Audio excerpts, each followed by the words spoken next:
Welcome everyone to today's talk. We have William who will tell us about, I'm not going to try and pronounce it. So Okay, hello, welcome to the talk. So today I'm going to talk about Hirzebruch's signature theorem. This is probably one of the best named theorems in the world. Not only did Hirzebruch prove a theorem about the signatures of oriented manifolds, it's also like his signature theorem. So like if you think about Hirzebruch, first thing you're going to think of is this theorem. If you hear someone say signature theorem, first thing you're going to think about is Hirzebruch. So what I'm going to talk about today, other than motivating the calculation, talking about the basics that would go into this, I'm going to talk about his original argument that goes back to his old book from 1956-ish, I think it was. In German originally, the English translation is called Topological Methods in Algebraic Geometry, because he developed a lot of these ideas from a topological perspective and then applied them to a lot of algebraic varieties to compute like their algebraic Chern numbers and things like that. Todd genus is a big topic of his book. There's also a very convenient kind of review, repackaged in a more retrospective perspective where they've have 40 years of hindsight to say, okay, this is kind of the streamlined way of presenting all of these ideas as a review for like more complicated stuff. So this is a really nice book by Hirzebruch, as well as two students from Bonn, Berger and Jung, called Manifolds and Modular Forms. This student was very enthusiastic, and his Diplomarbeit, which was like your undergraduate thesis, became one of the appendices in this book because people from Bonn are absolutely cracked, every single one of them. And later on, we're not going to be able to talk about this today because I don't understand it yet, but this is leading towards stuff I want to talk about, hopefully, called elliptic cohomology and elliptic genera. And there's an expository book by Thomas, which also covers this part of this book. This is from 1999. Yeah, hopefully I'll use these two as a source for subsequent talks, but essentially everything I'm talking about today is from 1956 or earlier. So let's go. Okay, so let's recall some things about oriented manifolds. So as always, a closed manifold means that it's compact and has no boundary. And if we suppose that it's orientable in one of like the ways that I've talked about before, which means that intuitively it just means that at every local point you have some notion of orientation locally, and an orientation can be chosen. There's a way to choose these continuously over the manifold to make like one well-defined orientation. And it turns out one lens in which to view this, local homology. So at least if your manifold's connected, then your homology group in the same degree as the dimension of your manifold is just going to give you a copy of the integers. So local homology actually takes your local orientations and combines them together in some big limit to actually give you a generator for this group. So generators of this group, in fact, correspond to choices of orientation of your manifold for whatever idea of orientation you're going to use. There's a billion equivalent ones. We're going to be thinking a lot about characteristic classes. So I want to remind everybody how that story kind of worked. We had these classifying spaces for bundles. And so I'm letting BSO just be the co-limit of our like finite BSO0. So that's trivial, right? BSO2. Sorry, 1 is also trivial. So let's just jump up to 2. First one that's not trivial, BSO3. All of these have like maps going into them. These maps coalesce into a big co-limit. N goes to infinity, where 3 is equal to n, say. And then BSO is just the co-limit of these spaces. It's just a big increasing union. BSO-n classifies orientable vector bundles of rank n. And BSO classifies things that we like to think of as stable vector bundles. They don't really have a well-defined dimension. It's more like a stable isomorphism class of vector bundles.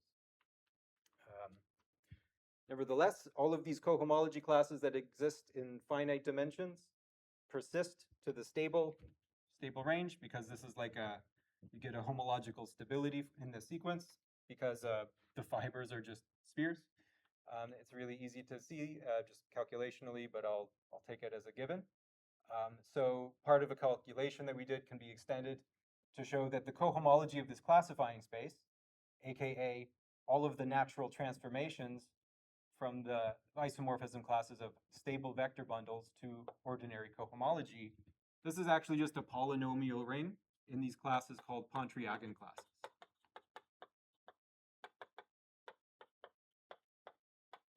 So Levi-Pontryagin was super famous. He made a contribution in many contributions in differential topology. And then analogously for complex stuff, we have BU, which is stable complex vector bundles. This cohomology ring has characteristic classes that are called Chern classes. And there's a map from BSO to BU, which is given by essentially complexifying bundles. So you can go from BSON to what? BUN. Because any real matrix, right? Here, SON to UN, any real matrix with determinant 1 is also a complex matrix with determinant 1. So you can always just map SON to UN and then take the map on classifying spaces, and I called that kappa for complexification. If you look at the contravariant map on cohomology, it turns out that the odd Chern classes go to 0, and the even Chern classes go to the Pontryagin class, but with a sign. Pontryagin class in the same degree. So notice there's a difference in the degrees here. These are divisible by 4. These are all even. So this thing is in degree 4k. So this thing is also in degree 4k. So, sanity check, the signs add up. So what this is saying is, and this is typically taken as a definition in a lot of places, for any vector bundle, it actually doesn't have to be orientable. So for any vector bundle, you can define the kth Pontryagin class as -1 to the k times the Chern class of the complexified bundle. So that's where characteristic classes come from. That's the information we need to know today.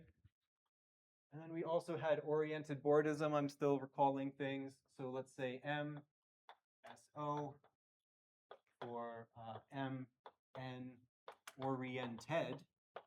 So I'm going to say oriented to say that I've chosen a choice of generator for this homology group, choice of orientation. If there exists some manifold of 1 dimension higher, we've seen this before, with the boundary of W as an oriented manifold is equal to, I guess I'll go this way. The orientation which agrees with what you started with, and on the other end you have the opposite. So you want to think about this as kind of like fundamental theorem of calculus, right? You want to evaluate an integral along an interval. You take the antiderivative, that's kind of like the cobordism, and then you take its value at the right end minus the one at the left end. So maybe my left end should be m and my end should be this, right? So you can think about this as like you induce an orientation. Your convention is the outward pointing normal vector, whatever your interpretation of that is. And at the other end, you kind of have an inward pointing vector field that's the opposite orientation. So you're coming in on the m side and out on the n side, kind of like the fundamental theorem of calculus. Yeah. Is there like a profound relation between the fundamental theorem of calculus and this, or is it just a nice analogy? Oh, it's probably like Stokes' theorem. It's probably literally just Stokes' theorem. Right. Fundamental theorem of calculus is like Stokes' theorem on an interval, closed interval. I think. I'm not super good at calculus, so watch out for that statement. This just seems like more, I don't know, more topological, whereas Stokes is more smooth stuff. Yeah. Okay, so this is oriented bordism. Oriented bordism classes. So this is an equivalence relation.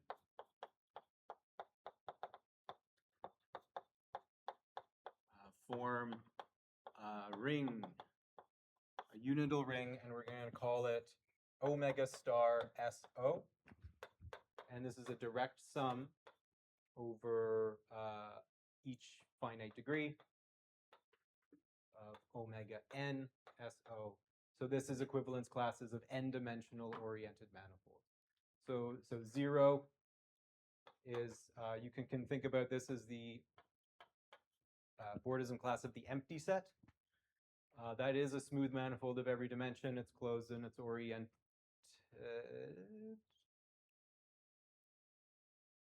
No, it's not oriented because this is never going to be Z. But I think it is orientable. So let's just say this is not empty. and then that statement's going to be true. Okay, so this acts as 0. This is also the same as the n sphere because it bounds a disk. So any n sphere is orientedly cobordant to the empty manifold. For different flavors of cobordism, if you put spin structures on spheres, you can have non-trivial spin structures on spheres. But for oriented manifolds, right, the oriented sphere bounds an oriented disk, and so these are 0 in the bordism ring. Addition is given by disjoint union. So we, in fact, define this to be true. And product is given by Cartesian product of manifold.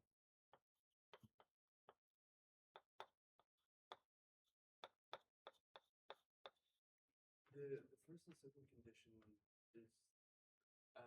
is it the same as like in the bordism category, talking about the unit and monoidal product in these categories? Yeah. I miss, what does the bar mean?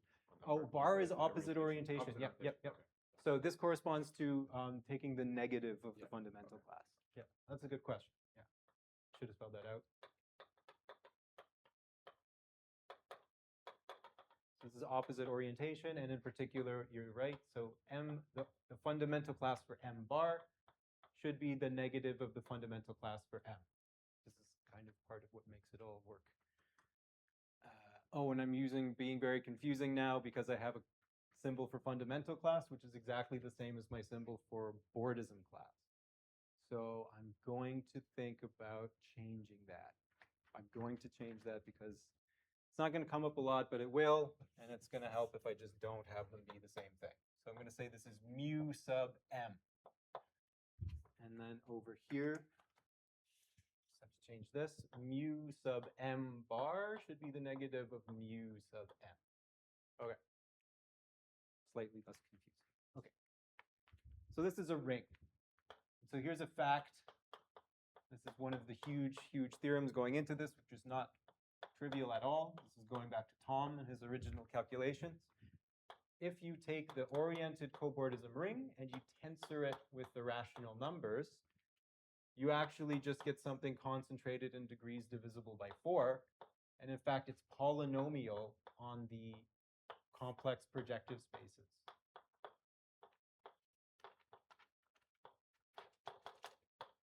It's a polynomial.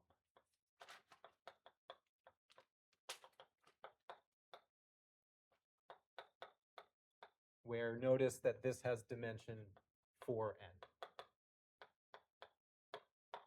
This is extremely important. I wish I had a good justification for you right now, but we're going to take it as given for today. I prepared this talk in 2 days, I'm sorry. And it's not even really prepared. Just ad-libbing the background right now. So this is huge. Another word for this is you would call this a basis sequence. So this sequence of bordism classes is called a basis sequence. And you can take this as definition. If they form generators, like polynomial generators for this tensor product, then you call it a basis sequence. And there are ways of checking whether something is a basis sequence by computing Pontryagin numbers, which I haven't actually mentioned yet. So I'll just do that. Let's see now. Do you have a question? For the basis sequence, I don't know if I'm being too pedantic or not, but do some people put like subscript n elements of natural numbers underneath that to show that? Sure. I have been chronically skipping these subscripts in my life as of late, just because whenever it's clear from context. Right. But I shouldn't in this case because I'm trying to be pedagogical. I just wanted to see if that's like the normal standard thing that also other people use as well. There's no standard. But this is one way of doing it. Some people say n equals 1 to infinity. Right. Some people like put the vertical bar and add that. And then I omit it because It's kind of clear from context. I'm lazy. Yeah. Sorry, what does this polynomial ring look like? So it's polynomial on CP2N? Yeah. So like you have one polynomial generator in degree 4, one in degree 8, one in degree 12. Yeah, so like so your sort of homogeneous polynomials in degree like 4k, they're made out of monomials that correspond to partitions. Like how many ways can you add up the dimensions of these in order to make something that's degree 4k? So that's actually leading into something that I was about to talk about with Pontryagin numbers. So I'll mention this, and then maybe that'll like help explain how it works over here as well. Because you'll notice like these have exactly the same structure, right? This is exactly the same, it is a polynomial ring with classes in the same degrees. That's kind of not really a coincidence. So Pontryagin numbers,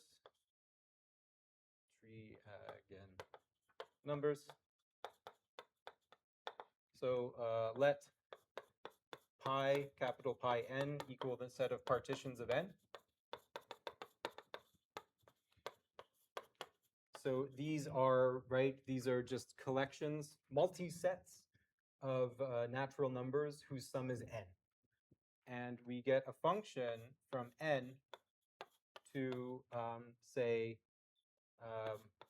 h4n of b s o, this ring of characteristic classes, by taking a partition, I'm going to call it iota for some reason, so iota is going to be like a multi-set I1 up to ik, where these are all numbers that just add up to n and are greater than or equal to 0.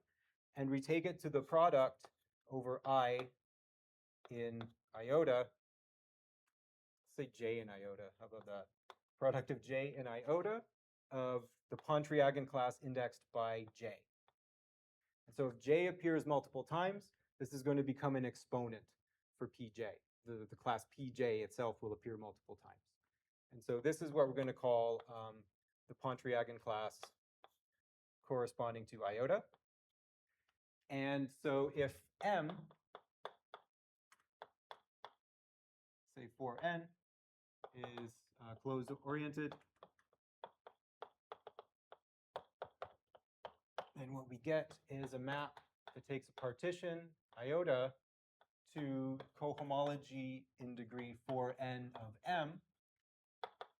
Let's say rational, why not? Going to the Pontryagin class of its tangent bundle. And then we can make a number by evaluating on the fundamental class of m.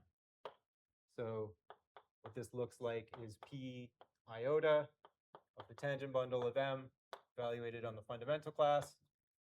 And if you like calculus stuff, you can call this the integral over m of this characteristic class, thought of as a 4n form, d whatever. What do people write here? D-vol. Sure, yeah. So this is the way that I like to think about it because I'm an algebraic topologist. But if you like de Rham picture, this is like a rational version of the de Rham picture. If you were working in real coefficients and you had actual differential forms, this would be an actual differential form that you could integrate over your manifold M. But we're doing algebraic topology, and so we have what's called the Kronecker pairing. Hence the quotation. Yeah. So if you've never seen this word Kronecker pairing, that's what this is. It takes a cohomology class in some degree and a homology class in the same degree, and it evaluates them, and you get something that's in the coefficient ring. So this is called, this is the Pontryagin number.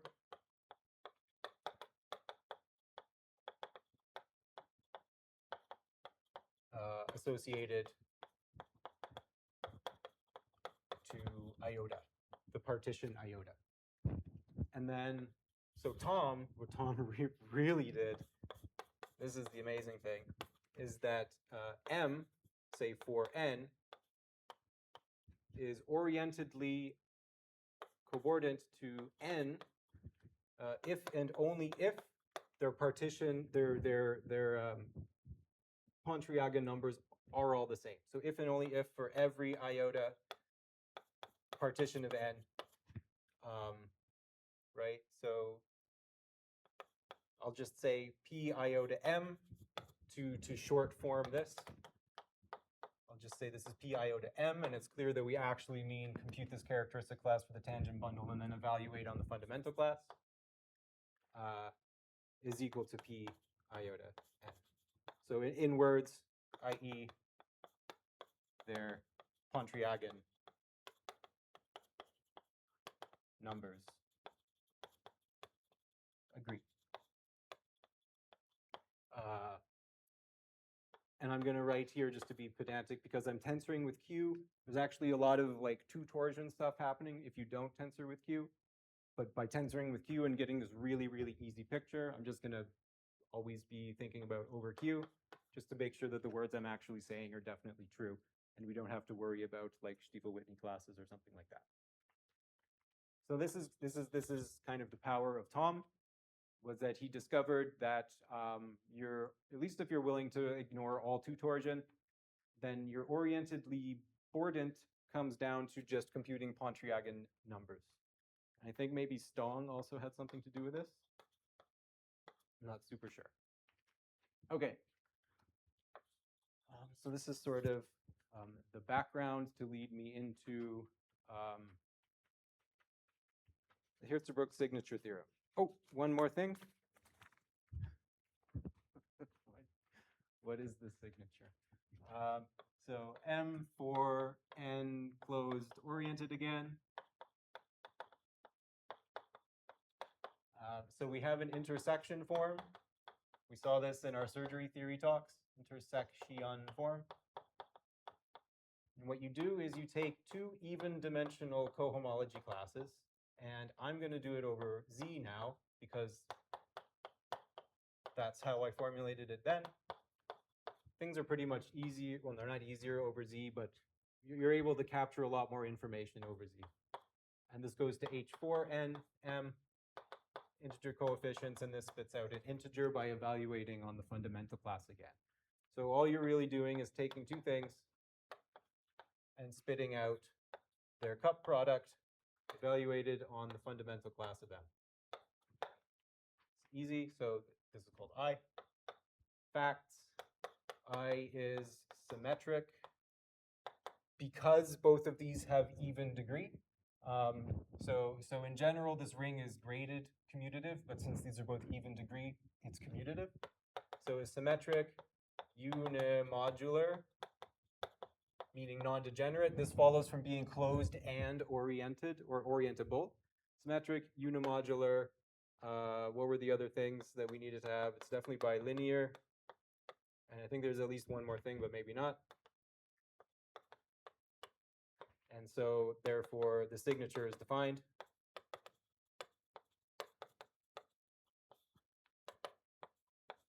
I think this goes all the way back to like Weil in like the 20s or 30s or something. I looked this up once. I think it was like 34. So that is, what's the easiest way to say this? So you diagonalize I over R, which you can do because it's symmetric, and then say B plus minus equals the number of positive or negative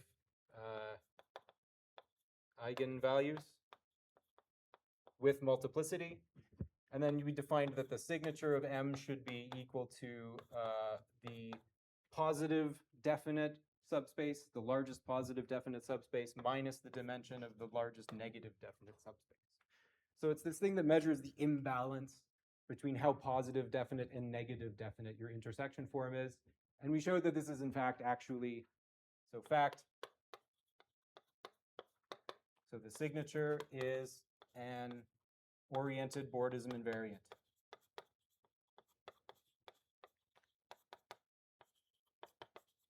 So I should have written this on the next board because I remembered the next thing that I actually want to say is that the signature going from the oriented bordism ring to the integers is actually a ring homomorphism.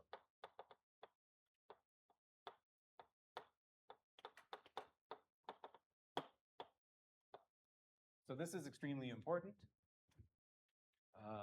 Additivity is more obvious than multiplicativity, but it is true. This is a ring homomorphism, and so you can also take its tensor with Q. You can tensor it with Q, and it's still a ring homomorphism. Okay.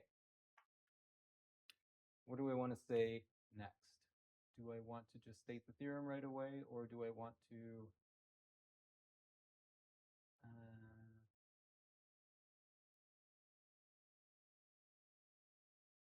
Sure.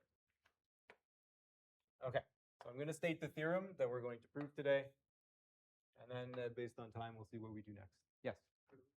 Sorry, I missed it. You said for the intersection from being unimodular. What was unimodular and what was unimodular? Unimodular and non-degenerate. So it's non-degenerate in the sense that if you take any element alpha, so if alpha cupped with beta evaluated on this class gives you 0 for every beta, then alpha had to be 0.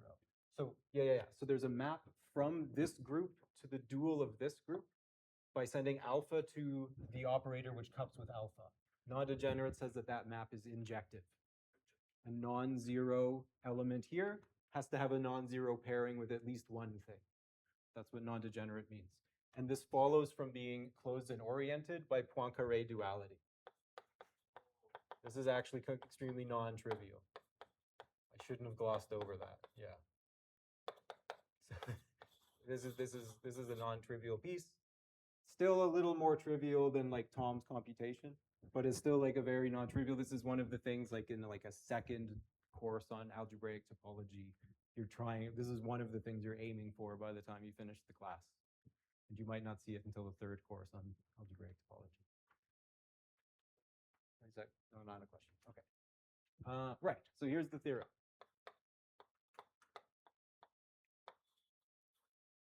Here's the theorem. So for every n is going to be the dimension. So given a dimension, there is a polynomial L n, and I'm going to say, okay, it has rational coefficients, and I'm going to say variables x1 blah blah blah, where say the weight of xi is equal to 4i, and say that this polynomial is homogeneous in degree 4n. Okay, so we've applied weights to all of our variables, and we're asking for a homogeneous polynomial in degree 4n with the property that for every closed oriented manifold of dimension 4n, the signature of M is what you get when you plug the first n Pontryagin classes into this polynomial. Let's see. What do I mean by that if this is infinitely many variables? I'll just say that this has finitely many variables. X1 up to xn. So if you substitute your Pontryagin classes for your variables, this gives you a cohomology class in M, and it has degree 4n, and you can apply it then to the fundamental class and get an integer, and these two integers are the same. So that's actually a remarkable fact. Okay, so this is the theorem, and then I'll say why this is extremely remarkable.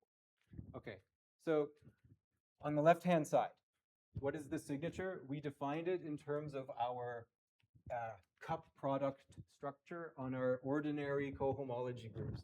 So this is inherently homotopy equivalent. Cup product, cohomology, these are homotopy invariant things. I think I meant to say homotopy invariant there. So the signature is homotopy invariant.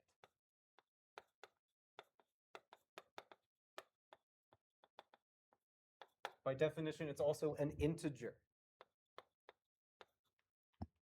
On the right-hand side, this is a rational polynomial.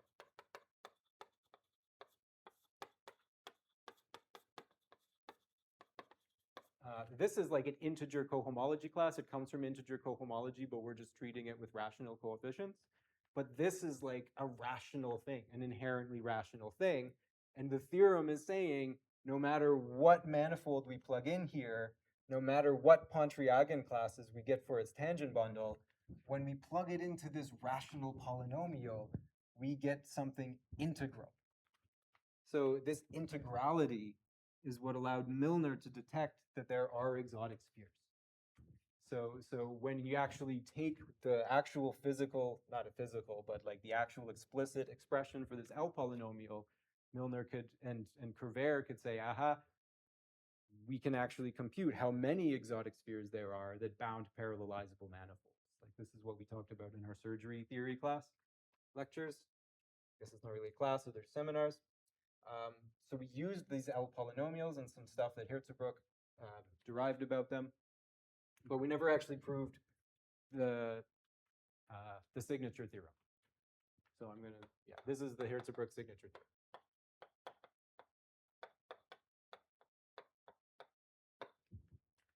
Okay, yes.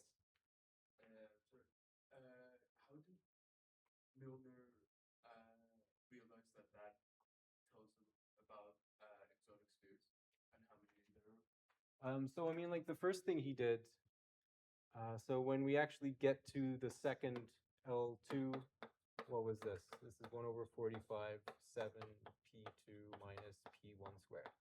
So when we actually compute the L polynomials, we're going to get this for the second one. So what Milnor said was basically, okay, so like he constructed something like a sphere by gluing together two like bundles. I forget exactly what he did, but he took like a 4-plane bundle over a 3-sphere and another 4-plane bundle over a 3-sphere, took their disk bundles and then glued them together along their boundaries. And so what he did was he computed the characteristic classes, the Pontryagin classes, of these two disk bundles as manifolds.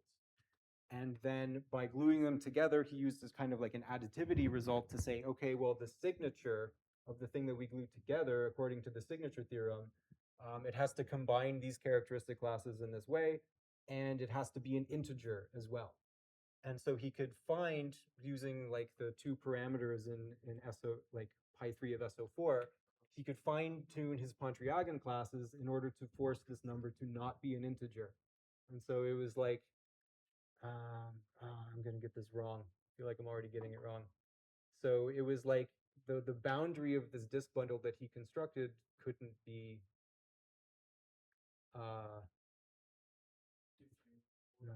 yeah, it couldn't be a standard. Yeah, no, I'm not remembering. I'm getting it wrong. Oh, that's fine. So the original one was like this.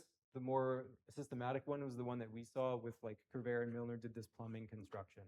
So they made like a manifold whose relative signature is exactly 8, right? And so if you tried to glue on a boundary disk to make a closed manifold, there's some calculation that you can do to get the coefficients of this L polynomial to find like a divisibility result saying that if you have like this really highly connected, almost parallelizable manifold, its signature can't be divisible, or it can't be actually equal to 8. Signature can't be equal to 8. There's some large divisibility that you can compute using something that Hirzebruch derived about the L polynomials that we won't actually get to. But maybe you remember in my talks, there was like this really specific expression using Bernoulli numbers, blah, blah, blah, blah, and like this is the coefficient of this Pontryagin number in this L polynomial, is this. And that was like the number that drove the entire, every single numerical result was just derived from that one number. And that was something that Hirzebruch computed with some like residue calculation. It's actually, yeah, it is. It's a little interesting. Very interesting. So this is the theorem, and See why this theorem like is really good intuition, or like aha, you've taken the bait. Okay, so I'm going to draw for you a very kind of like intermediate level algebraic topology diagram to see why you might believe that this thing is true to begin with. There actually was reason to believe, and everybody kind of was on the same page, and Hirzebruch was the first person to sit down and actually calculate it. And then later, Atiyah and Singer derived the L polynomials as well using index theory. But the end result, like both results kind of meet together in the same place and then kind of move forward in conjunction.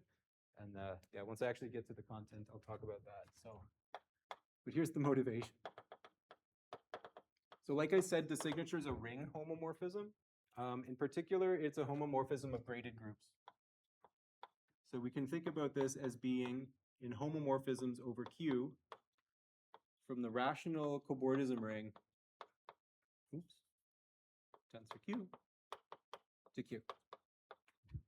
Okay, and so now we use the fact Pontryagin-Thom construction says that this thing is actually the stable homotopy groups of some Thom spaces. So this is going to be, and I want to say, let's fix a dimension, say n equals 4k. So let's fix a dimension and think about the signature as just a linear map from this vector space to this vector space. So this is going to be the limit as, say, L goes to infinity of pi n plus L, and then we had this Thom space of the tautological L plane bundle, SO, gamma SO sub L, and then this whole thing. Yeah. So this is L goes to infinity, pi n plus L, and then the Thom space of a tautological L plane bundle with orientation, tensored with Q, this thing to Q.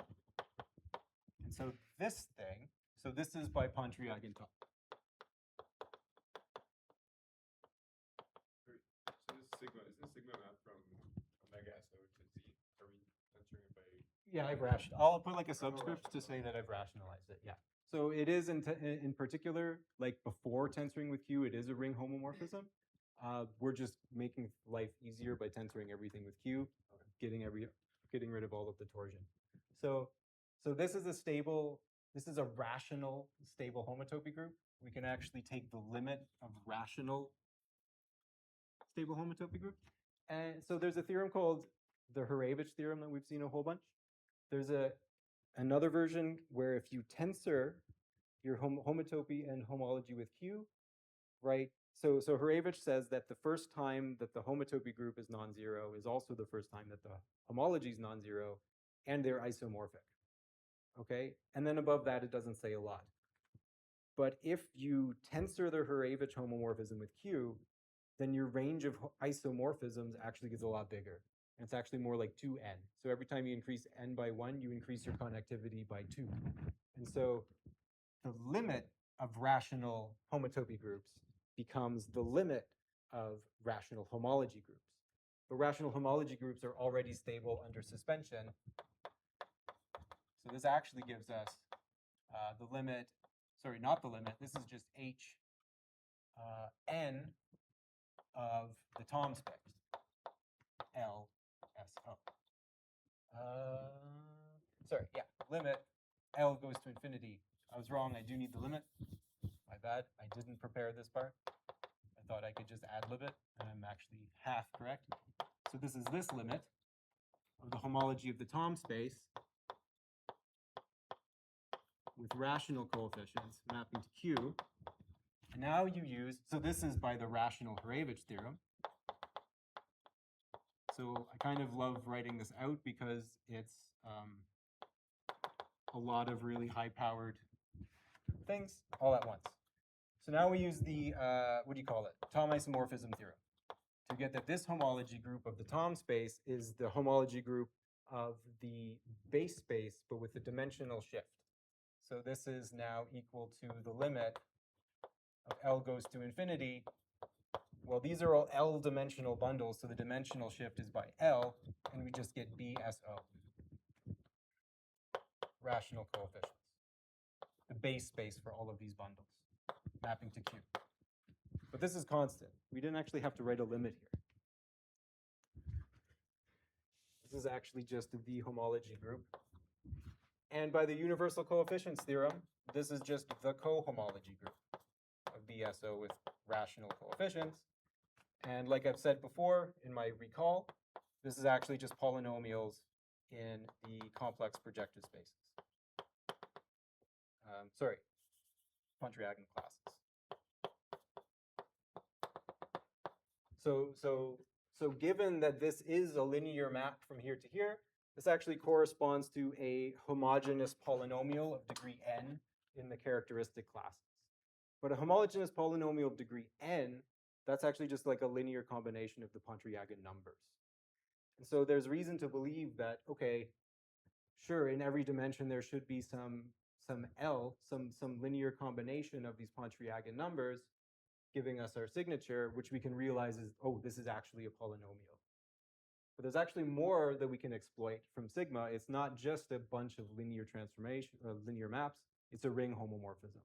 So Hirzebruch's whole argument really exploits the fact that it's a ring homomorphism and actually determine what is the polynomial that it corresponds to. So that's a good question. Why should we expect this? And it's because the smartest people in topology at the time knew a bunch of really, really fancy stuff.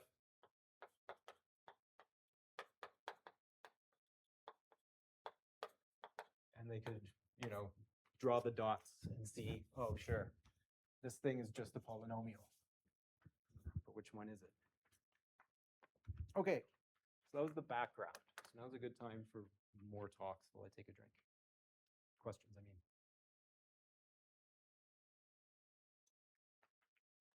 mean. Okay, cool. All right, we start the talk. So definition. So let R, just a ring, be a principal ideal domain over Q. So what I mean by that is it's just a rational vector space that has an additional multiplication structure that's a principal ideal domain. I didn't figure out exactly why we need it to be a PID. I think it's just so that if you consider polynomials or power series over R, it has like a reasonable theory of factorization. You don't want it to be too crazy. So you can take like algebraic extensions of Q. You can take polynomials in one variable over Q, but not two variables. So a genus with values in R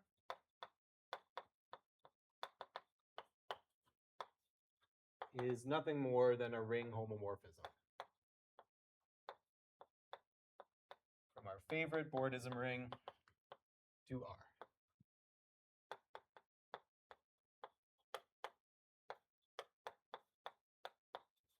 That's fun.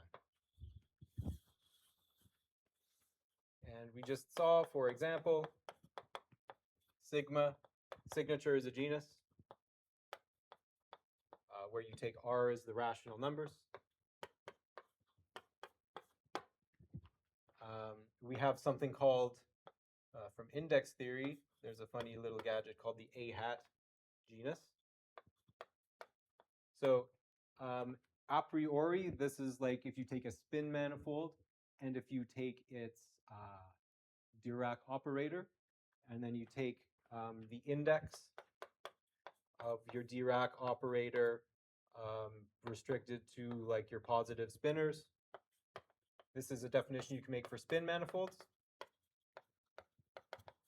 And you can also make the definition for the rationalized oriented bordism ring using the fact that these are actually the same. So if you take spin bordism, defined in the same way as SO, except you have spin structures, and you rationalize it, this turns out to be the same as the rational oriented bordism ring.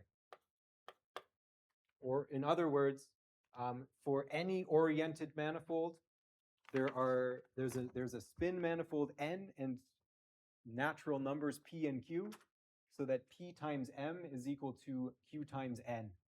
And so you can just use your p and q for your m to make a spin manifold that has an A-hat genus, and then it's just like p over q times that A-hat genus, or whatever, q over p. But another way to think about it that we're going to find out about is that using index theory, okay, well, we're not going to find out about that. Using index theory, you can actually get a cohomological formula for this index, which is just rational power series in terms of the Pontryagin classes. And so you can just use that rational power series to plug in manifolds that don't have spin structures. And the theorem turns out to be that A hat m is an integer for spin manifolds.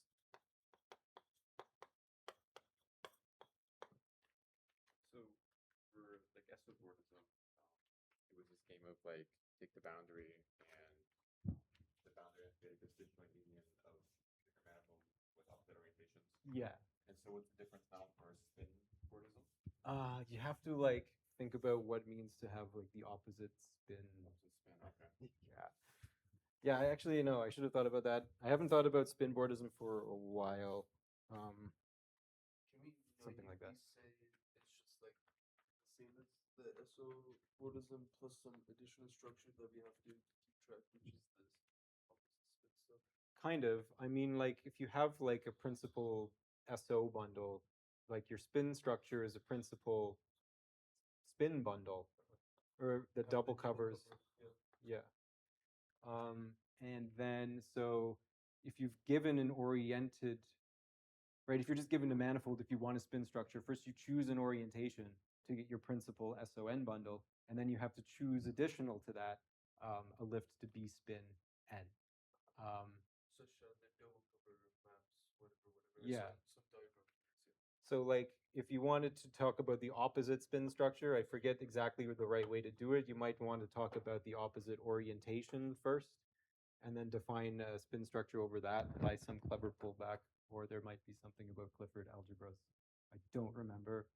This is not a talk about spin manifolds, so I don't have to remember right. Ask Victor. Yeah. Better yet, ask Victor. Okay, great question. Moving on. All right, so these are two classical genera. Genera is the plural of genus. And another example I'm going to try to build towards that I won't say anything about yet because I don't understand is the Witten genus.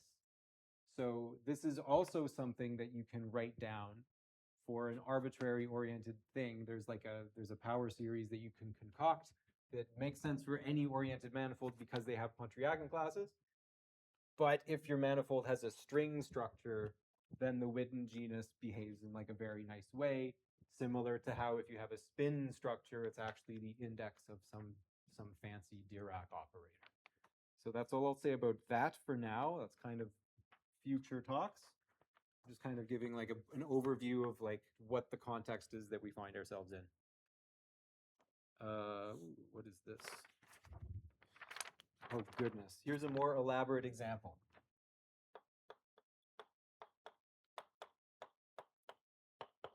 So the question kind of becomes, okay, suppose we want to study the signature knowing that it is a genus. What if we just study all genera at once and kind of try to find some general framework that we can treat these things with and then apply that to the signature in particular? That's the general strategy of how this is going to work. So here's a more elaborate example that invokes the splitting theorem, or sorry, the splitting principle. So I should probably recall, I should have recalled.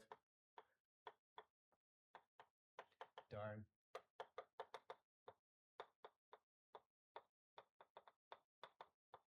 Okay, so this goes like this. So suppose V2N is an oriented vector bundle. Maybe it only has to be orientable over, say, some space X, which probably should be paracompact, at least. Something nice, some nice space. Then there is an splitting space, or I guess probably rather a splitting map from some space Y to X, such that on one hand, if you pull back V to Y, this should be the sum of a bunch of oriented two-plane bundles. I want to say PI. So where so rank PI is 2 over the reals. And moreover, you want that F star is injective on cohomology. So that basically what happens is if you take F star of the total Pontryagin class for V, So by total Pontryagin class, I just mean the sum over all Pontryagin classes. And there's a bunch of conventions and notations that I forgot to mention, such as like P0 is actually equal to 1, and that these things have like Whitney product formulas and stuff.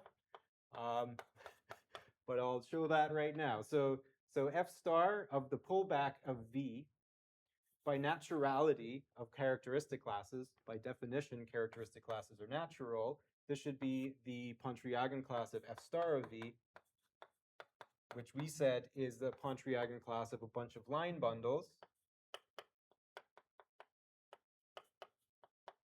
And this is multiplicative, or at least it is over the rationals.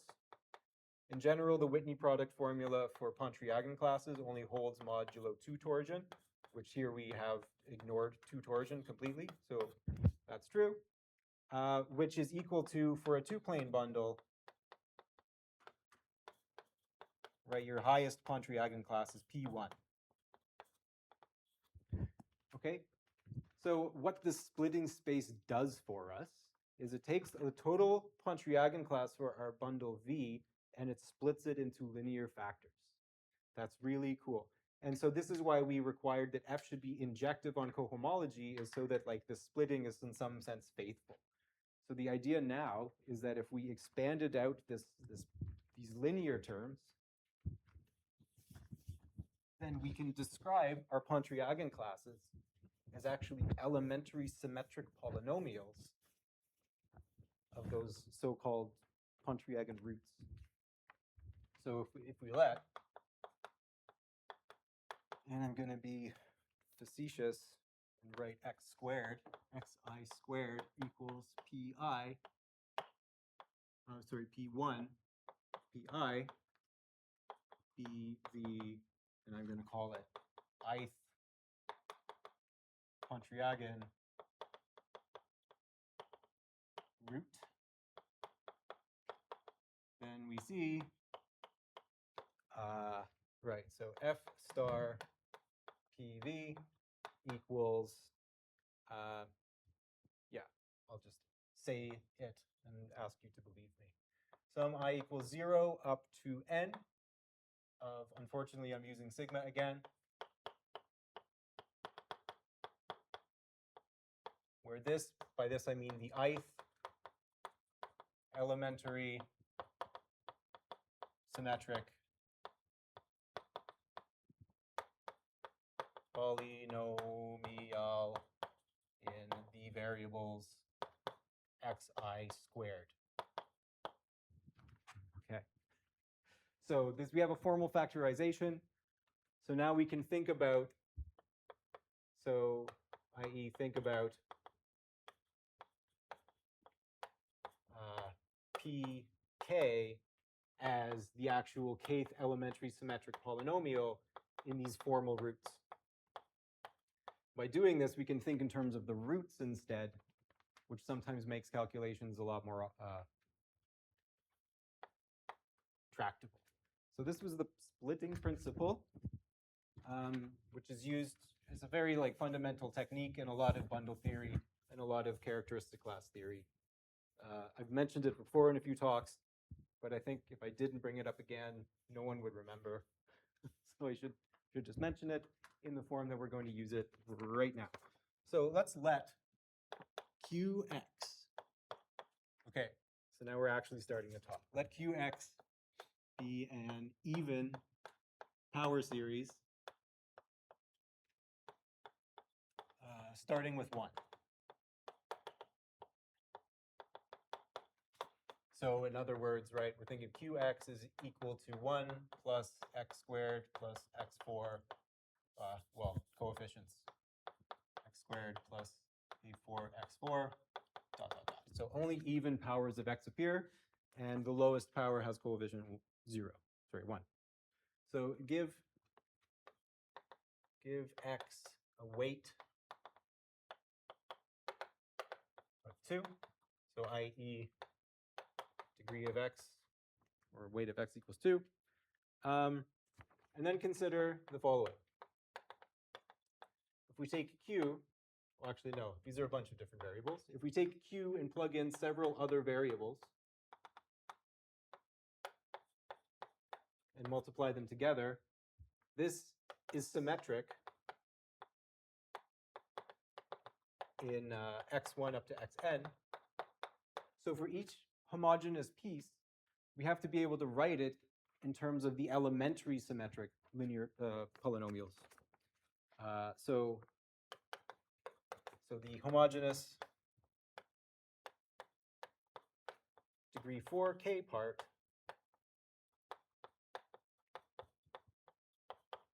must be written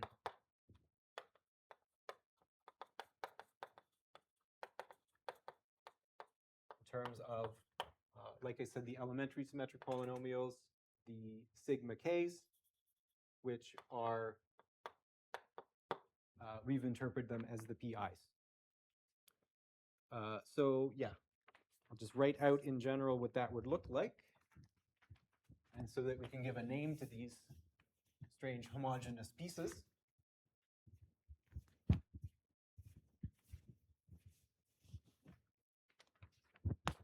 So in particular, so if we write this out, try to be a little more elaborate. So this would be a big sum, 1 plus some polynomial k in P1 plus some other polynomial k2 in the first two variables, just because like we're looking at homogeneity. So like if something is homogeneous of a certain weight, and all of these variables have weights, right? There's no way that P12 is going to appear in K2. So K2 is only going to be a function of like the first few. And we go all the way up to K, P1 up to Pn. And then beyond that, you end up getting terms that like we kind of run out of P's to plug in. I kind of forget why, but at some point this made sense to me. So where, say, k sub k does not depend on n if n is bigger than k, bigger than or equal to. Yeah. And we're going to call this sequence of k r's the multiplicative sequence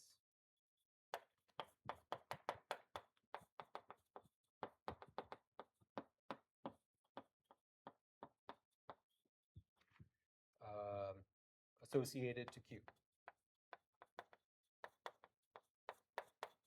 And so if you go and read Hirzebruch's first source, 1956, the first section of the first chapter is called multiplicative sequences. So he goes and he does a lot of work with these things. And I'm not going to do a lot of details about these calculations, so I recommend that you go and look at his book if you really want to dive in to these kinds of details. As much as I'd love to show every detail, I think like at some point in a seminar talk, you kind of have to skip to the calculations that are a little more like whiz bang, I guess. Makes me feel a little bit disingenuous, but it's a seminar, not a course. So I won't be super careful about all of the details of multiplicative sequences. Just know there's a lot of like, they're essentially like combinatorial in nature. There's nothing super deeply algebraic happening. Okay. So given this multiplicative sequence for this arbitrary power series, let's let M4K be some closed oriented manifold of that dimension with Pontryagin classes P1M, I guess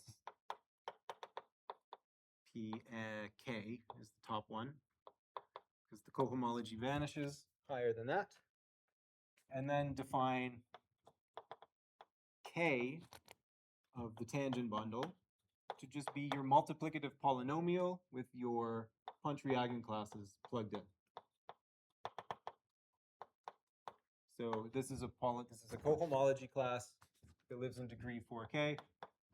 This should be a k of m with rational coefficients. And so you can evaluate it on the fundamental class. So definition, the genus associated to this power series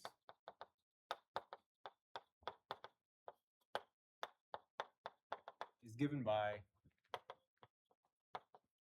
so you take your oriented manifold of dimension 4k, you plug it in to this multiplicative sequence that we constructed, and then you evaluate it on the fundamental class to get some rational number. So this is something that you can do, and you shouldn't believe me that it works. You shouldn't believe me that this is even well defined. So this is something that we have to check, and we're going to check it. I think I'm about 1 hour in. That's correct. I think we started at 15. Okay. Good, good. I don't think I'll go over time today. I'm on page 3 of my notes, by the way. I only prepared 10 pages, and I'm on page 3, so we'll see. We'll see. Oh, goodness. Okay, so lemma, this actually works. Doing this gives you a genus. So, and I'm going to call it phi g. Sorry, phi q. This is going to be the genus associated to our power series. So the lemma is that phi q is a well-defined ring homomorphism.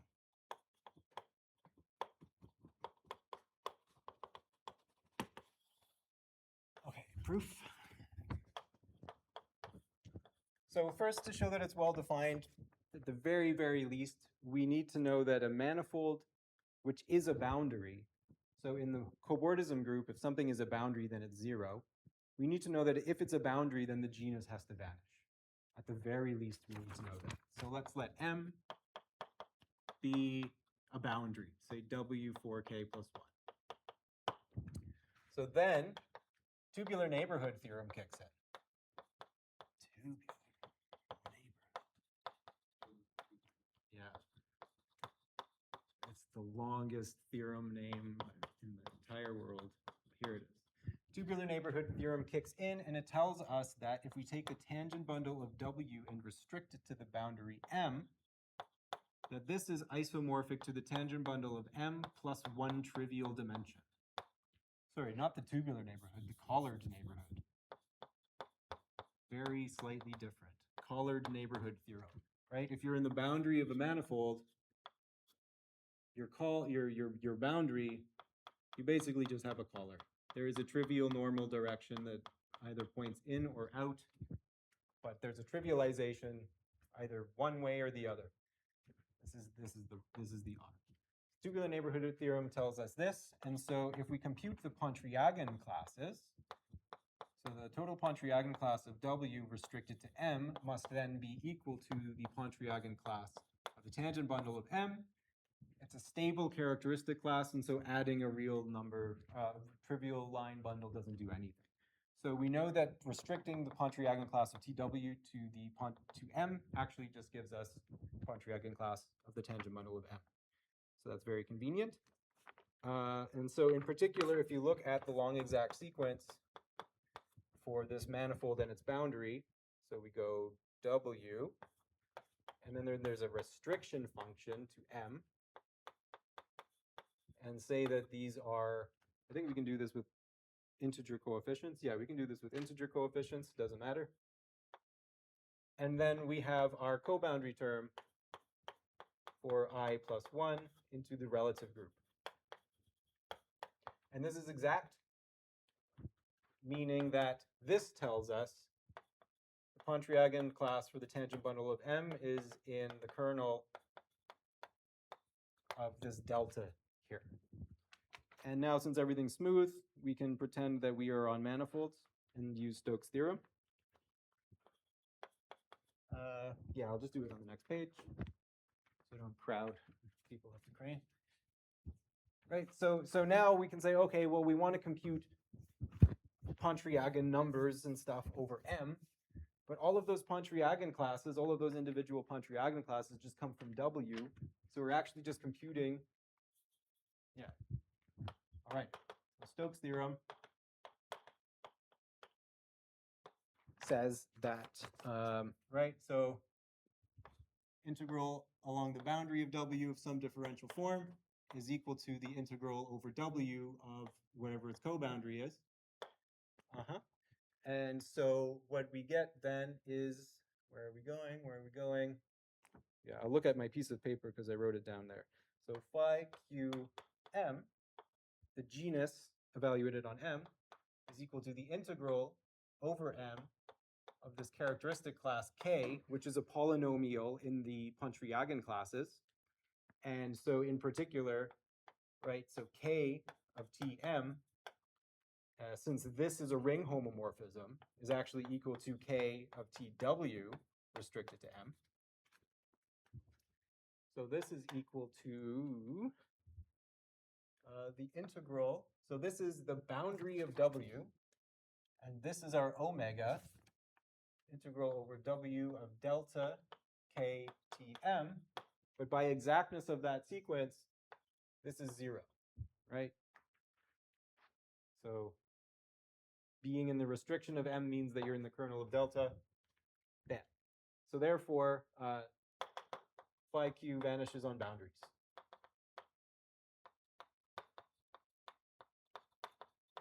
So that's good. That's kind of the hard part. The next part, that was claim 1, is that it vanishes on boundaries. Claim 2 is that it's additive. This is now claim 2. So phi q of M disjoint union N is equal to phi q of M disjoint union phi q of N. I wrote out several lines in my page, which are all just like automatic turn the crank. What it really boils down to is just this. The cohomology ring of the disjoint union with any coefficients is just the direct sum of rings of the constituent pieces. And so you use this direct sum decomposition to express this thing as a sum of two things. It turns out the two things that you're adding together are the genera for the smaller pieces. Yeah, because these characteristic classes themselves split up according to this direct sum decomposition. And so these Kronecker pairings will just be the sum of the two Kronecker pairings that give us this. And now finally, why is it multiplicative? Well, yeah, so I can point out why it's well defined now, right? So if M is orientedly cobordant to N, then so M, say M, yeah, like this is equal to this, which means that 0 is equal to phi q of M bar N by claim 1. And then by claim 2, we get phi q M bar plus phi q of N. But whenever we have a manifold with opposite orientation, we just flip the fundamental class. So when it comes down to this genus we're trying to construct, all that means is that we put a negative in front of this. And so a negative is going to come out in front. And so this is equal to negative phi q M. Or in other words, it's well defined.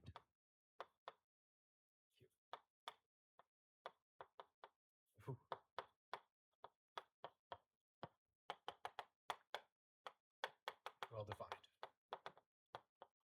And then, yeah, rather than writing all this out, I'm just going to say that multiplicativity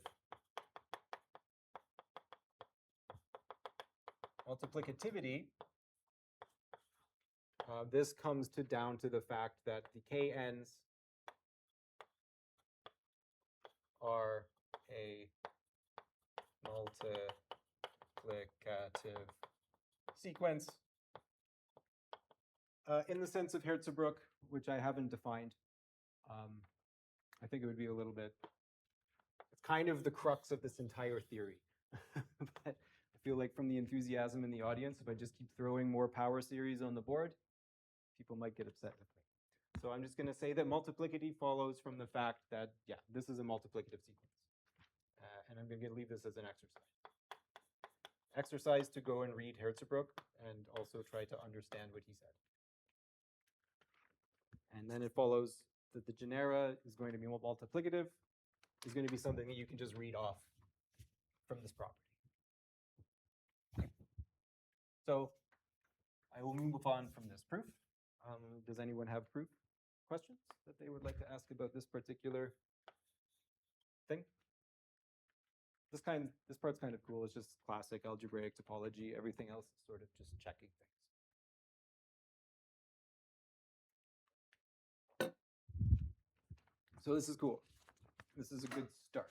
So let's make some definitions so that we can put ourselves in a nice context. Let's let gamma R equal to the set of all genera going from the rational bordism ring with values in R. And let's let E R be equal to the set of all even power series starting with 1. So with this very confusing construction, I've given a function, and it takes an even power series, and it gives us a genus. So I'm going to call it mu. And so what does it do exactly? It takes one of these Q's, and it constructs our multiplicative sequence Kn, and then the thing takes our manifold m to the 4k to evaluate the thing in degree k on the fundamental class. So it's not very computable. It kind of is, but it's also a big, big hairy mess.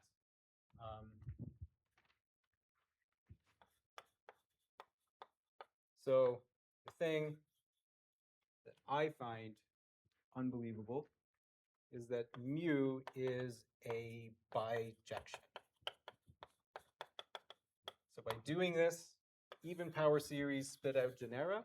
It turns out that given a genus, there's actually a unique power series that's even starting with 1 that gives us this genus back. So for the signature, we should be able to figure out what is this power series, and then by doing something like this, figure out what should the L-polynomials be. So the rest of the proof is just establishing that this is a bijection, figuring out the way to unravel a genus to make a power series in a sort of effective way, and then apply that to our particular genus, the signature. Cool.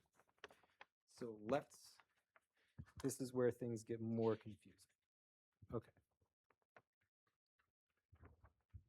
Okay, so here comes another black box from Milner-Stasheff.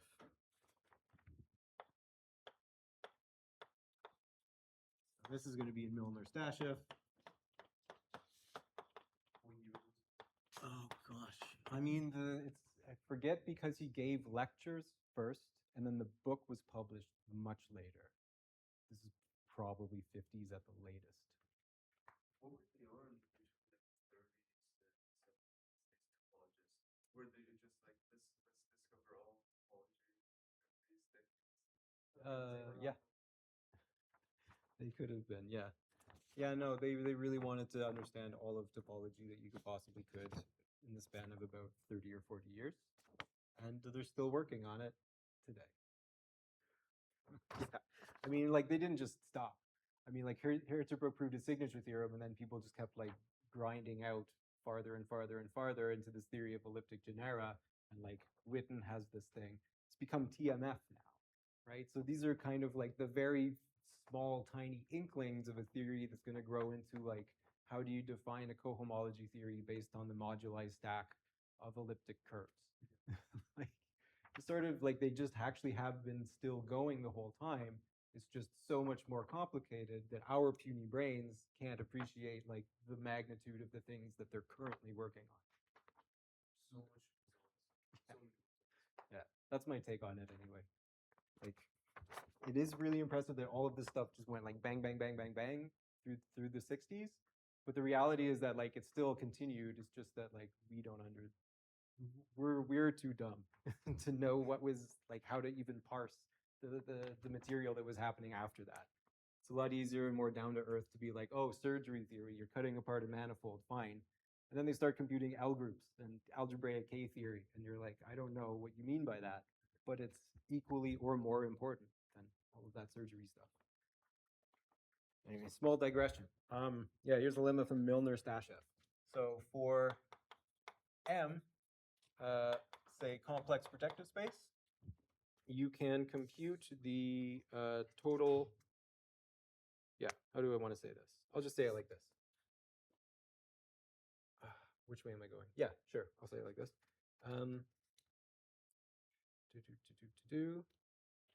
So the tangent bundle. Sure. I'll just write it like this. Sorry, everybody. So if you take the tangent bundle of CPn and you add a trivial line bundle, this is isomorphic to the dual tautological bundle raised to the n plus first power. This is true. This is the thing that's true. And so it follows from this that the total Chern class of the tangent bundle of CPn is equal to the total Chern class of the dual tautological bundle to the n plus first power. And this is equal to one of these 1 plus x things. So where x is a suitably chosen cohomology class in degree 2 of CPn. And in fact, it's the one which is dual to the homology class represented by CPn minus 1, sitting inside that as a codimension 1 complex manifold. So this is by multiplicativity you get this, and this is just the normalization of Chern classes. Okay, so these are the Chern classes, and then the Pontryagin classes give us something a little bit similar. And I won't give all the details because this is Milner-Stashev. This is for you to go look up and understand and enjoy. And so this is actually going to be equal to 1 plus P1 to the n plus 1. P1 of the dual tautological line bundle. And so if then Q is some even power series, and we build our multiplicative sequence, then if we take our KR and apply it to complex projective space, what this is going to give us is our Kn over 2. It's only going to make sense if K is divisible by 2. Kn over 2 of P1 up to Pn over 2. Sorry, I'll just write a 2 here. I'll just make everyone's life make more sense. Okay, so this is a 4n dimensional manifold, and so the Pontryagin classes go up to degree n. Okay, so by multiplicativity, since the tangent bundle just breaks apart like this thing is actually just going to be equal to K1 P1 to the power of n plus 1. And by the way that we built our Ks out of these Qs, remember what we did. To make Kn, we take n different variables, multiply Qx1 up to Qxn, collect together the thing of homogeneous degree for n, but if n is equal to 1, then we're just taking Qx itself.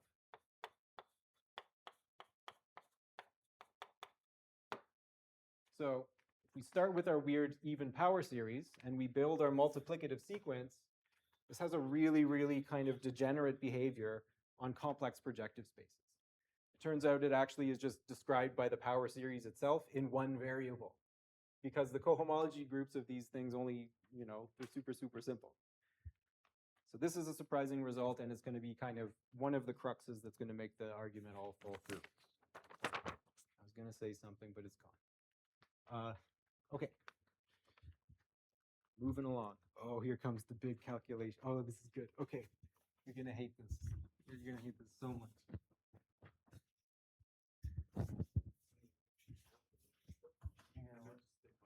You're going to love this. You're going to love this.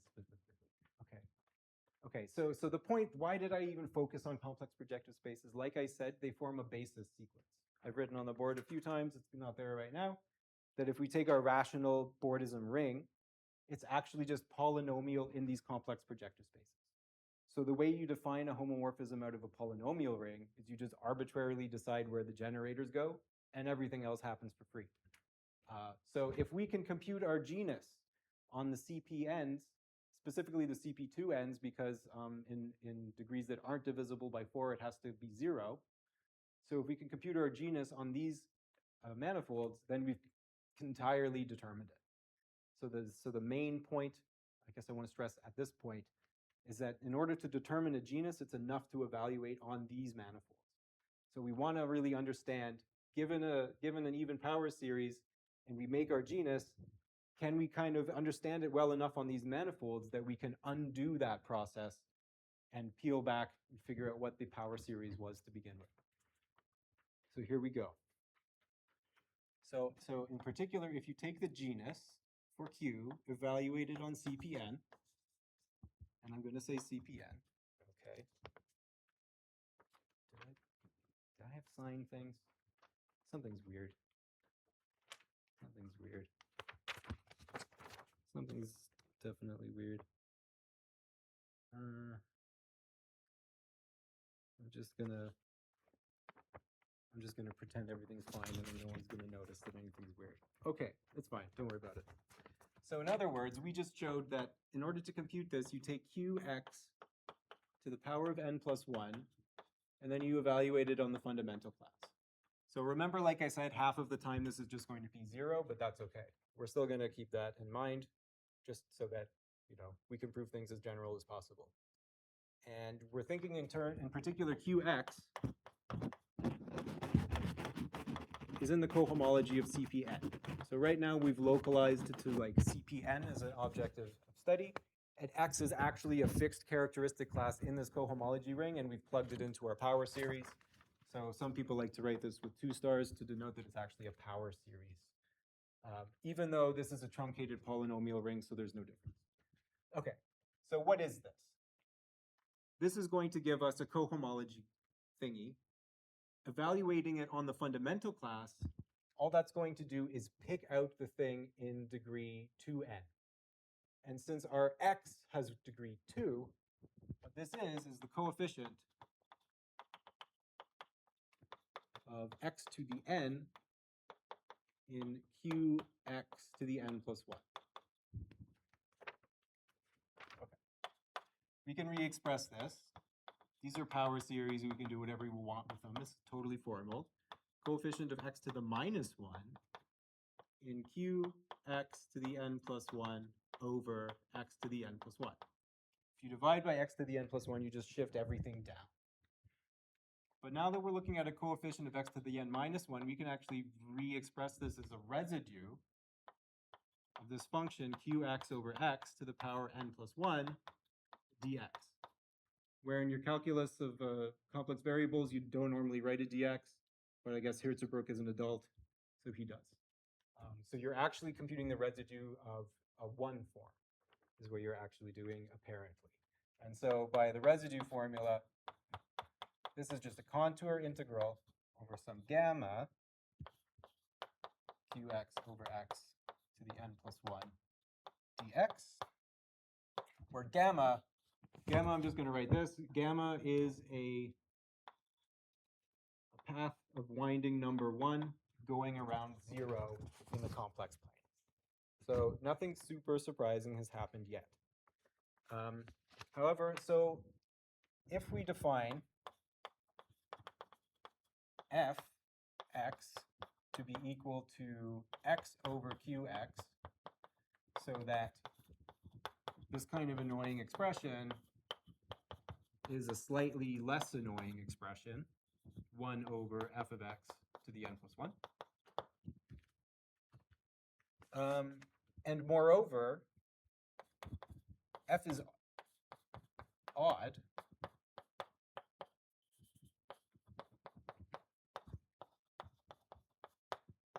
and therefore invertible as a function, meaning there exists a power series g of y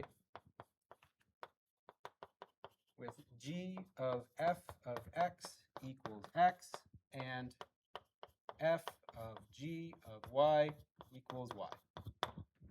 so but. And so if x equals g of y, then dx equals g prime y dy, and we can make a substitution.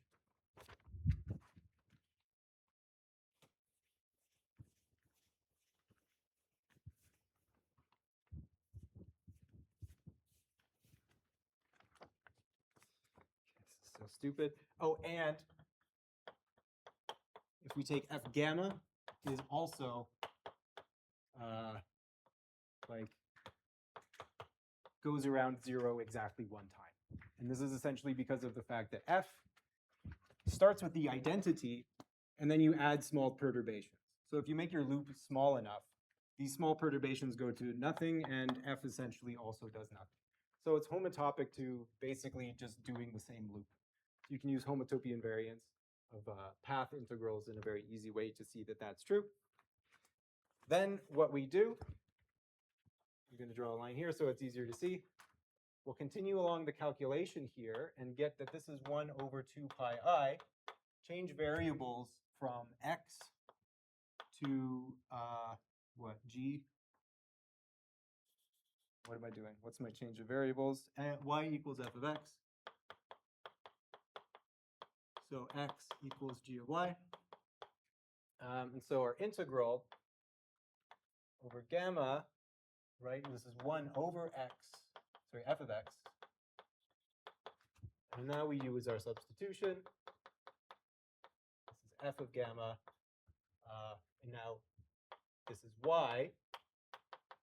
Dx becomes g prime y dy. And now this is a residue as well. This is the residue at 0 of our g prime y over yn plus 1. And this is equal to the coefficient of, right, y inverse in g over yn plus 1. So if we multiply now by yn plus 1, this is the coefficient of yn in g prime y, where what the heck is g? Remember, g is equal to f inverse, like functional inverse for f, this very strange fraction. So this is kind of bonkers. Okay, so what have we just accomplished by doing this? We've constructed a weird power series called g prime y. And our strange calculation actually showed that the coefficient of y to the n is equal to the value of the residue. So in other words, g prime y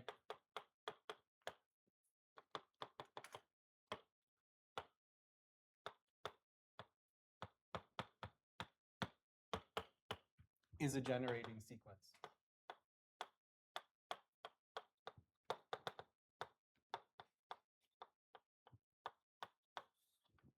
For this genus phi q. So, but this is amazing, right? So we started with this q, and we did this construction over there in terms of multiplicative blah-de-blah-de-blah. But then we just found a new thing that we can do to q. We can invert it to get this. We can do like 1 over thing times x to get f. We can formally invert f to get g. We can take the derivative of g to get a power series whose coefficients are the genus. Right? So this power series gives us the genus as coefficients coming from q. But now all of these operations are just formal power series things. We can take this generating series and unravel it to get q back. So given g prime y, we go to g equals f inverse. We make f to be g inverse, and we make q to be x over f. And so in this way, this works for an arbitrary, we started with a q, okay? We started with a q and we arrived at this amazing relationship, but now we can just start at an arbitrary phi. And we can make this q and then do the process again to find that we get the same thing. So this is a really, really, really bad way of saying that I've just constructed an inverse for this function. All right, see you later. You're gonna miss the calculation. I guess I could go faster. That's okay. Okay, so what's the point? What's the point is that I draw a picture, and then we can see why we're done. Okay, so in other words, so what did we just do?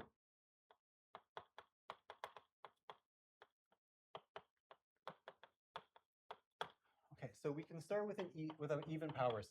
This is what we started with as a thing that we already understand that we're trying to use to study genera. And then we went one way. The way that we initially defined our phi q was to build this multiplicative sequence kn using these elementary symmetric polynomials. And then we evaluate our phi q on a manifold M by taking our polynomial, plugging in Pontryagin classes, evaluating on the fundamental class, and this is some number g, q. So this is one way that we turned our power series into a genus, by producing a mechanism to actually take an arbitrary manifold and make a number out of it. But one point I've been trying to make is that we actually don't need to do it in an arbitrary manifold, we just need to do it on complex projective space. So another thing that we did is we can come this way, and we made our function, which I have a horrible, disgusting, no, that's okay. Yeah, we started here. We went up to this. We just said, okay, let's just compute complex projective space. We used Milner's stash F to figure out that it's enough to just do this.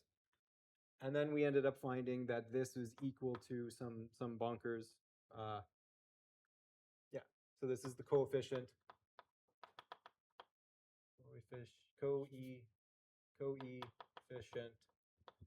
of, the proper thing in G prime Y, where G prime Y is constructed by those boards over there. And so we can go like this through the multiplicative sequence story, or we can go like this just by power series manipulation, and we get exactly the same thing. So we can read off these values on CPN by just doing this. I feel like I'm just belaboring the same point over and over and over again. I'm just going to write down what's on my piece of paper, and then maybe it will be convincing. So given phi, generating series G prime Y. So if you just start with a phi with some generating sequence, and you say, okay, let's call that G prime Y, then you can take its antiderivative.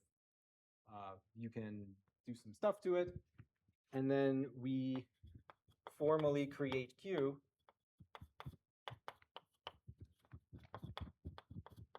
right? You can start here, go backwards, and then make this. And by this lemma, by this calculation, the answer that you get is the same as the thing you started with.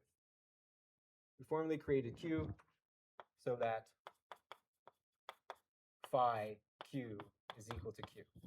And so what this is telling us is that if I actually wrote down a map going the other way, and I wanted to call that pi for some reason, so I just called this pi, and then this shows that pi circle mu is actually the identity.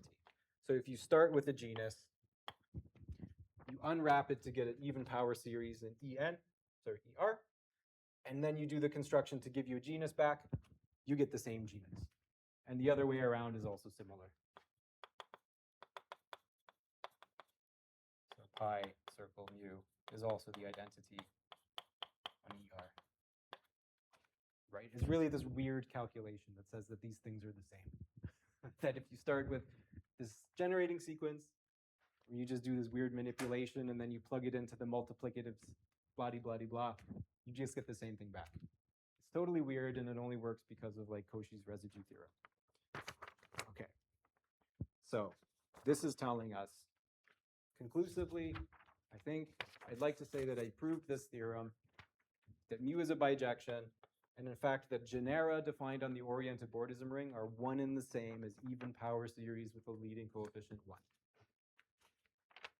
So let's actually do something with that. So we're going to use this result to calculate the L-polynomials, and then that will be that. Okay, 20 minutes. Shouldn't take that long. you know. So example. Let's go for an example. What? Phi is the signature rationalized.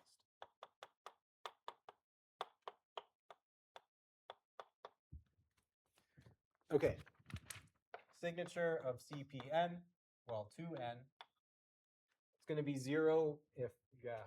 So for CPN, if n is odd, then it's going to be, well, why don't I just do it? Okay. So H star CPN with integer coefficients even. This is an integer polynomial ring in one variable, x modulo x to the n plus 1. Truncated polynomial ring, you go all the way up to degree 2n, and then you die. Okay? So if n is odd, say equal to 2k plus 1, then what do we get? So dim CP2k plus 1 equals 4k plus 2, which means that H2k plus 1, yeah. This is the middle dimension. So middle dimension. So is odd. So therefore, if we have, say, u v in H2k plus 1 CPN, they anti-commute. But this contains no torsion. So the pairing of any two things together is equal to 0. Sorry, not this contains no torsion. This contains no torsion. Okay, so the signature of anything whose dimension is not divisible by 4 is 0. Okay, on the other hand, if n is even,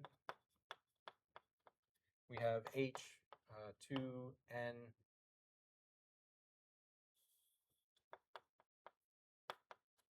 H2k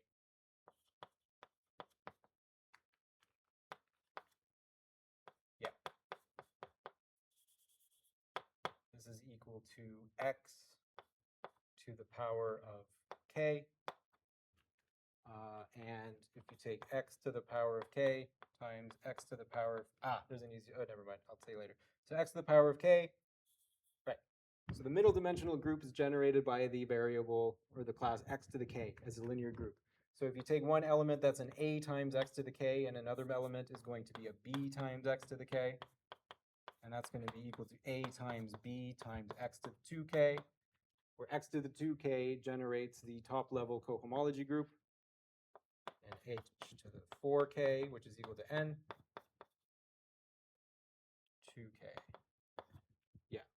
And so this is telling us that the intersection form is actually just the number 1. So the signature of CP2n is always equal to 1.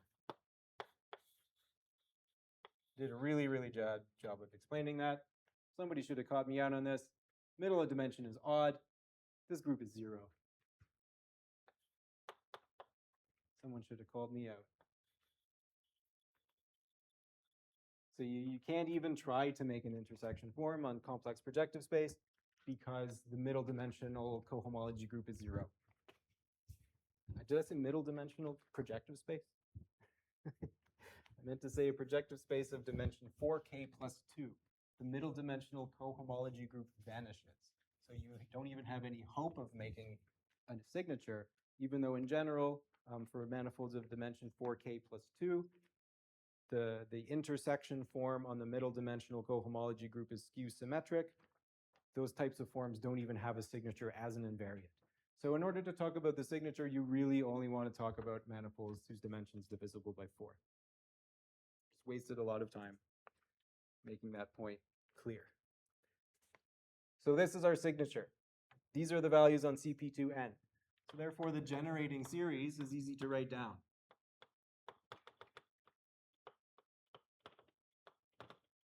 Take g prime y is equal to 1 plus y squared plus y4 plus dot, dot, dot, dot. It's just a 1 in front of every even power of y. Okay, and then this is equal to, we like power series, this is 1 over 1 minus y squared. Then, if we take g of y, well, that's the antiderivative as a power series. What's that? That's the integral from 0 to y of 1 over 1 minus t squared dt. And if you ask nicely, Wolfram alpha will tell you that this is arctangent of y. Give credit where credit is due. I didn't think of this. Someone did at some time. So that means that when we take our f of x, which was g inverse, this is of course just equal to tangent x. And so our qx, which was the one where we take our x over f of x, this is equal to, of course, x over tangent x. So if you've ever seen this expression before, now you know where it comes from. The x over tangent x. If this isn't like acutely familiar to you, you haven't read a topology book before. Okay, so that's wild. When I first started reading about this stuff like 15 years ago or whatever, I was like, what does tangent have anything to do with smooth manifolds? And I'm hoping that by talking about power series for the last hour and a half, I might have convinced the audience that, well, it has something to do with smooth manifolds. And in fact, it tells you the signature of smooth manifolds. Computing the Taylor series of tangent x tells you about the signatures of smooth manifolds. Yeah. Isn't that cool? Okay, so now we want to compute the L-polynomials.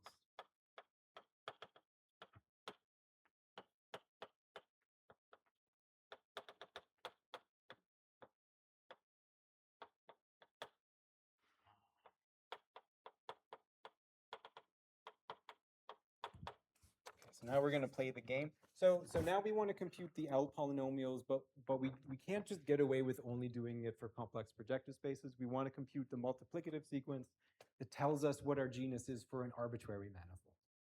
This was like a nice little trick that could tell us sort of how to compare series and genera by comparing them on CPN. But if we want to come up with a characteristic class that works for all manifolds, we really have to use the multiplicative sequence to actually write the thing down. So this is not what I meant to say. I meant to have a bunch of different Qs, like this. So it's a symmetric polynomial. And this is going to be equal to the sum of the L classes.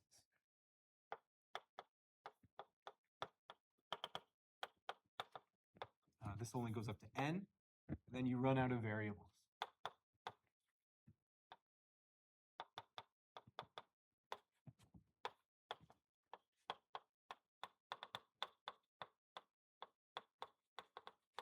So the idea being that if you want to evaluate this on a manifold of dimension 4n, you would take n variables, figure out the nth polynomial, and then don't worry about anything else because it's kind of just noise.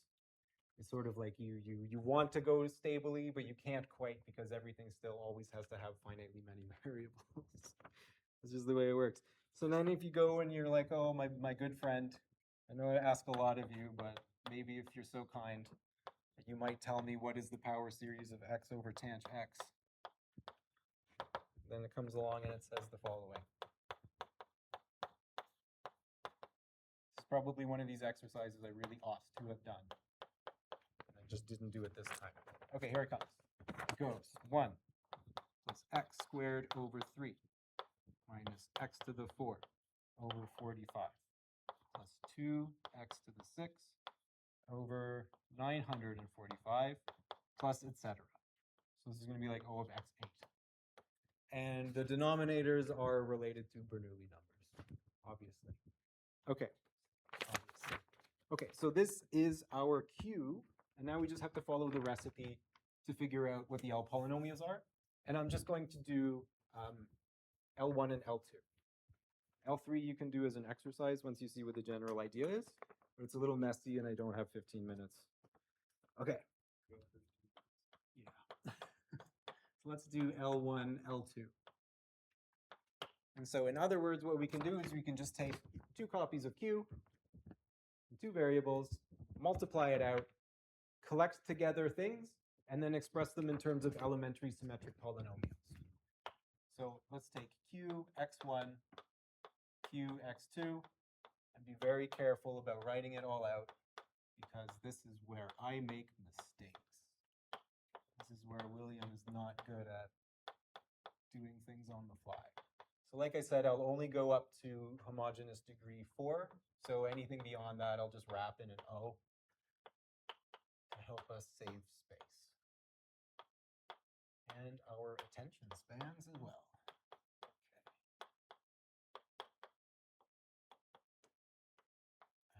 Okay, so now just literally expand it out. So we get a 1, we get a 1 over 3 x1 squared plus x2 squared. It is a little annoying that we have all of these squares. We could have chosen to change variables. Maybe you do that when you do the exercise, but it's too late for me now. And then we have order 4 stuff.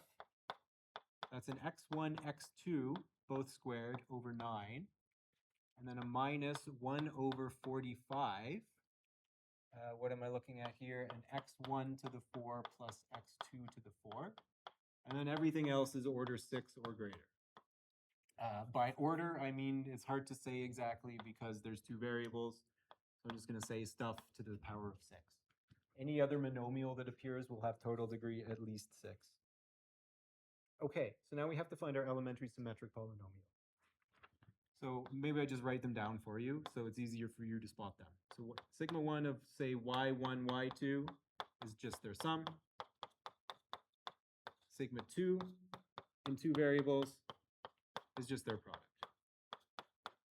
So you can go look at Wikipedia for the general formula. It simplifies greatly when there's only 2 of them. So already we can see, okay, well, there's a sigma 1. That's good. And that's a sigma 2. That's also good. And this is neither. This is something different that we have to figure out separately. So, well, you can do these kinds of things with the following types of tricks. So we know that this is already an elementary symmetric polynomial, and its square is very close to this. So it could be that when we take this thing that we like, I'll do this with the y's just to make it easier to see. Take the thing that we like and square it and see how far it is from the thing that we're trying to hit. So we're actually in a pretty good condition because this is sigma 2. So it's the thing that we're trying to hit, and the error term is actually already an elementary symmetric polynomial. So this thing is sigma 1 squared. So in fact, the sum of our squareds is a sigma 1 squared minus a 2 sigma 2. So let's take all of this and plug it in. So we get a 1 plus 1 over 3. And now remember our sigma 1, we're actually plugging in our Pontryagin class. By our splitting principle, we're interpreting our Pontryagin classes as the elementary symmetric polynomials. And then this is plus a p2 over 9. And then this is a minus of 1 over 45. And then we're just plugging this in. We're going to get a p1 squared minus 2p2 plus a whole bunch of other stuff that we're completely ignoring. Now we can just do some easy simplifications.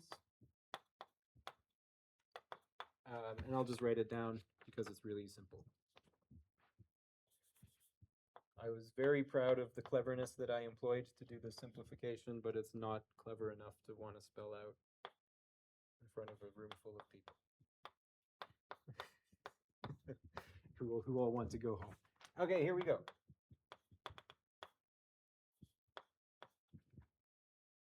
There they are. We found them. They're up. Okay.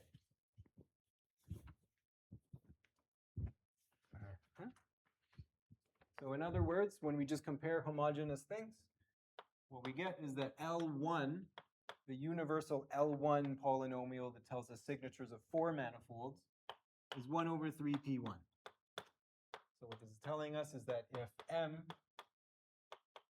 is oriented, closed, signature of M is nothing more than 1/3 of the first Pontryagin number. Wow. Next, L2, like I said earlier in the talk, off the top of my head, I know this is 1 over 45, 7 p2 minus p1 squared. And so for any 8-dimensional manifold, if you compute their Pontryagin classes and you plug them in and you get some stuff that somehow is divisible by 45, and then you divide by 45, and then you get an integer, which is the signature of your manifold. So these are the things you go and you usually just look up on Wikipedia, and you never bother to actually sit down and compute. But the point of the talk today was to show you how to actually sit down and compute it. You don't need a T.S. Singer index theory. You actually just need Cauchy's residue formula. It's really, really striking. Like after I went through all of that setup and this page of like really high-powered stuff to say, okay, we really should believe there is a Hirzebruch signature theorem, the actual implementation of the theorem is basically like undergraduate calculus. It's the most clever application of undergraduate calculus I've encountered so far. And so in subsequent talks, I would like to show how the L class and the A hat genus are particular examples of something called an elliptic genus. Yeah, I'll wrap up now. I always say I'll wrap up, and then it's like 45 minutes later, I'm still talking. Of what's called an elliptic genus. So these things are very closely related to elliptic functions as well as elliptic curves. I had a funny thought today. So normally everything in math has like a billion meanings. Spectrum has a billion meanings. Normal has a billion meanings. Elliptic shows up in a billion contexts, and it kind of always is actually the same thing. All of the occurrences of elliptic are like focusing on the same actual phenomenon. There's this really weird lattices on the complex plane. Somehow, so much of our mathematics just revolves around lattices in the complex plane that like every time elliptic shows up, it really does mean like that particular context of ellipticity versus something like spectrum or normal, which is just like a meaningless word at this point that we just couldn't think of a better name. What about genus? Yeah, good. Genus is not a good example of that. Like genus is another one of these things where like it just means like type from like the roots, like the etymological roots. It just means like type. It's a really kind of like a meaningless word that they just couldn't think of a better word. Yeah, because like the genus of a surface, that's not a homomorphism from the rational. You know what I mean? Like, yeah, it's just one of them. Yeah.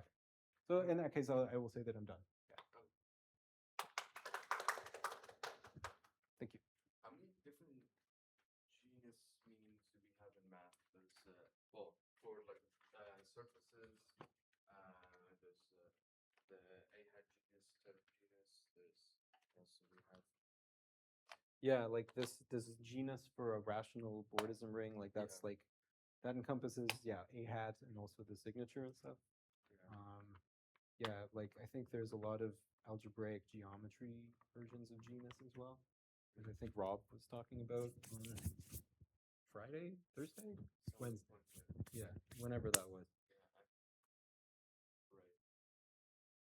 What should I do?